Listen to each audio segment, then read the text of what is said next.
Bonsoir à toutes et à tous, bienvenue dans cette nouvelle édition. L'actualité de ce mercredi, c'est évidemment l'annulation de Sérimania. On l'a appris ce midi. Pour en parler, je suis avec Marc Delannoy, bonsoir. Bonsoir. Vous êtes donc le président de l'Office de tourisme de Lille. Absolument.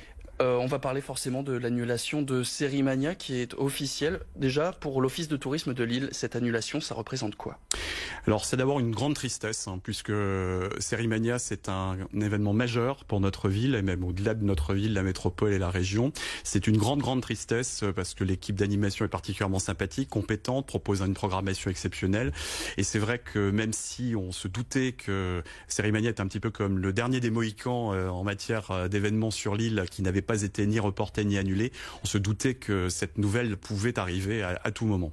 Depuis combien de temps justement vous vous doutiez de cette possible annulation? Depuis les premières annulations d'événements de plus de 5000 personnes, ou c'était plutôt ces derniers jours où c'était dans l'air? Je pense qu'effectivement il y a eu une réflexion qui a été entreprise par l'équipe de Sérimania depuis le fameux premier seuil des 5000. Mais effectivement, lorsqu'on a appris ce week-end le passage au seuil des 1000, effectivement les choses étaient de plus en plus compliquées. Et comme l'a très bien expliqué sa directrice générale Laurence Herzberg, on n'était pas sur un événement je dirais de mineurs, mais il était impossible de faire un Sérimania light, sachant qu'il y avait une défection d'invités et il y avait aussi un risque tout à fait sanitaire qui a été évoqué par les pouvoirs publics et qui a conduit à cette décision. Pourtant, il n'y avait pas d'événement au sein de Sérimania où il y avait plus de 1000 personnes réunies. Alors pourquoi cette annulation? Est-ce qu'on l'a expliqué? Je crois que Sérimania, c'est à la fois des projections de séries, évidemment, c'est l'ADN même de cet événement, mais c'est aussi toute l'animation que propose ce festival dans la ville et au-delà d'ailleurs de la ville, dans la métropole et la région, dans la région Hauts-de-France, qui soutient cet événement. Et que effectivement, sans animation, avec beaucoup d'invités qui étaient en défection, je le sais, notamment des invités américains, des invités israéliens, où on fait beaucoup de séries, j'en passe, et même les invités français qui commençaient à être un petit peu frileux pour venir. L'animation, les projections sans l'animation, sans les invités, on était bien à un Sérimania light.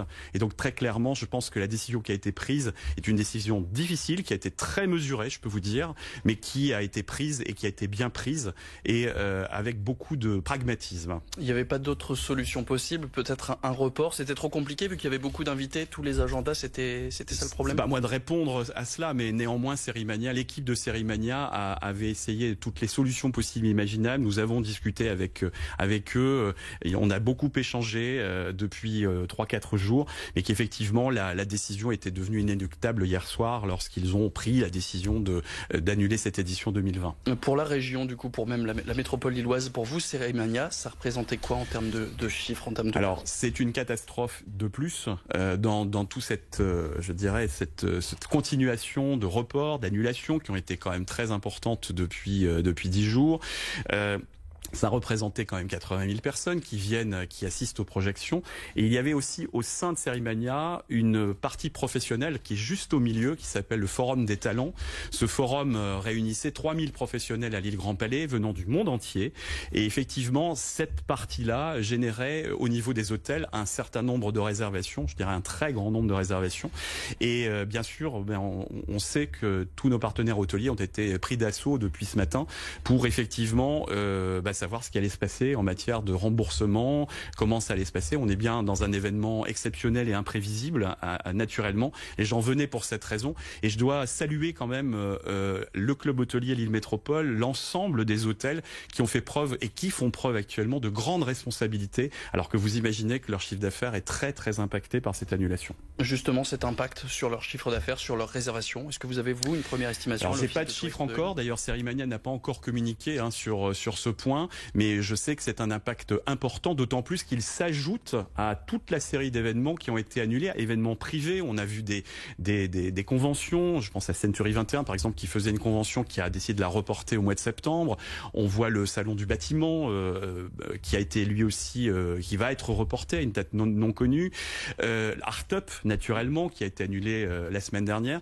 Tous ces événements, donc tout cela s'ajoute, et là, forcément, la cerise sur le gâteau, si je puis dire, c'est cette annulation de Sérimania qui va forcément impacter les hôteliers, mais au-delà des hôteliers, les restaurateurs, les commerçants aussi, qui accueillent effectivement de très nombreuses personnes, et puis les traiteurs et toute la chaîne logistique et technique qui s'occupe de l'organisation d'un tel événement. Comment on compense du coup toute cette perte, tous ces événements, vous les avez quasiment tous cités, il ne se passe quasiment plus rien. Je suis moi-même un professionnel du tourisme, je suis à la tête d'une agence de voyage en matière d'affaires, enfin je gère en tout cas cette partie-là, où je sais de quoi je parle. C'est très compliqué, on est actuellement dans une crise extrêmement grave, qui est une crise assez sans précédent, je dois dire, parce qu'il nous manque un élément dans cette crise, c'est effectivement la prospection, c'est-à-dire savoir quand ça va s'arrêter. On a l'impression pratiquement de vivre des journées de cauchemar tous les jours, avec des mauvaises nouvelles qui se cumulent, à la fois ici dans la métropole, à Lille et dans la métropole, dans la région, mais au-delà de cela également dans le monde entier, puisqu'on sait qu'il y a des pays qui actuellement ferment leurs frontières aux touristes français par exemple, et vous savez que des événements qui ont lieu de la France vers l'étranger, il y en a aussi un certain nombre.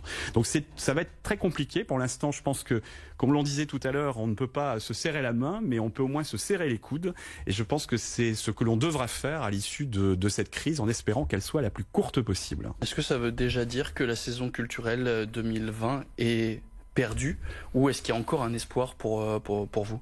Objectivement, Lille et sa métropole sont toujours capitale mondiale du design, jusqu'à preuve du contraire. Nous arrivons, en fait, nous fonctionnons un peu au jour le jour actuellement. Moi, je suis quelqu'un de profondément optimiste, donc je ne peux que penser que nous allons effectivement nous battre pour réussir cette saison. Pour l'instant, les touristes individuels sont encore présents dans la ville. Je le sais par les chiffres qui me parviennent de mes services, mais il faut être effectivement particulièrement prudent. On fera un premier bilan, je pense, à la fin de ce mois de mars cataclysmique, et on verra ensuite ce qu'il convient de faire pour, en tout cas, donner à nouveau de l'attractivité et faire que les gens reviennent vers nous. En même temps, c'est à Lille et c'est un peu partout aussi en France et dans le monde. Vous le savez, c'est une crise qui n'est pas localisée dans notre ville ou dans notre métropole. Ces chiffres sur les touristes indépendants ou individuels dont vous venez de parler, on est sur une année... bonne, moins bonne? Alors ça a été une année exceptionnelle l'année dernière. Nous avons eu une progression de plus de 20% de touristes à Lille. C'est les chiffres qui sont connus. Entre les touristes qui sont accueillis à l'Office de tourisme de Lille et les touristes qui regardent lilletourisme.com, on est grosso modo à plus 20%. 1,5 million de touristes à peu près ont été accueillis et renseignés, informés chez nous. On avait encore un mois de janvier et un mois de février remarquables, avec des progressions pourtant sur des mois calmes, traditionnellement de 10 à 15%. Pour l'instant, je n'ai pas les chiffres de mars, on les aura à la fin du mois, mais on suppose évidemment qu'il y aura un impact. On a eu beaucoup d'annulations, notamment de groupes, en particulier de groupes scolaires, qui effectivement ne viennent plus à Lille et pour l'instant reportent, ce qui est plutôt une bonne chose, puisqu'on pourra sans doute absorber une partie de ce retard dans les mois qui viennent. Toujours si la crise s'arrête très vite. Est-ce que cette situation, vous l'avez déjà vu, autant d'événements annulés, un tel impact sur le tourisme, c'est quelque chose que vous avez déjà vécu? Je suis très clair, jamais. J'ai un âge assez canonique qui peut me permettre de dire que nous avons vécu la crise du SRAS, même la crise du 11 septembre. Je vais être très clair, je n'ai jamais vu un tel impact sur toute la filière événementielle, notamment en premier lieu, mais sur toute la filière dans son ensemble, la filière économique, qui est profondément touchée par cet événement. Et je n'ai jamais vu ça. On avait souvent quand même une tendance à savoir à peu près quand ça allait se terminer, quand il y a une crise liée, notamment la dernière grande crise, on peut parler des crises des attentats, par exemple 2015, on savait que ça allait être une crise qui allait durer quelques semaines, le temps que l'émotion retombe. Là, on est dans quelque chose de complètement différent, de complètement nouveau. J'ose la comparer en manière internationale à la crise qui avait suivi le fameux volcan islandais, où pendant 2 semaines, 3 semaines, les gens ne savaient plus ce qui allait se passer, puisqu'on ne pouvait plus prendre l'avion, par exemple, et qui avait conduit à des événements considérables. Je pense qu'on est sur une crise aussi importante, voire beaucoup plus importante, puisqu'elle impacte notre propre territoire. Justement, en parlant de ce territoire, donc on avait parlé de tous ces événements annulés, dans les autres lieux culturels de Lille, peut-être le Palais des Beaux-Arts ou tous ces monuments-là, lesquels sont le plus touchés, justement, là encore? Alors, je vais peut-être faire une réponse parce que je n'ai pas encore les éléments pour pouvoir répondre précisément à cela. C'est vrai que toutes les précautions sont prises dans les salles qui sont en capacité encore d'accueillir du public, parce que le seuil de 1000, ça permet encore à quelques théâtres de fonctionner, à des musées de recevoir des visiteurs, à des expositions de continuer à vivre. Mais il est évident que tout cet événement ne donne pas envie aux gens.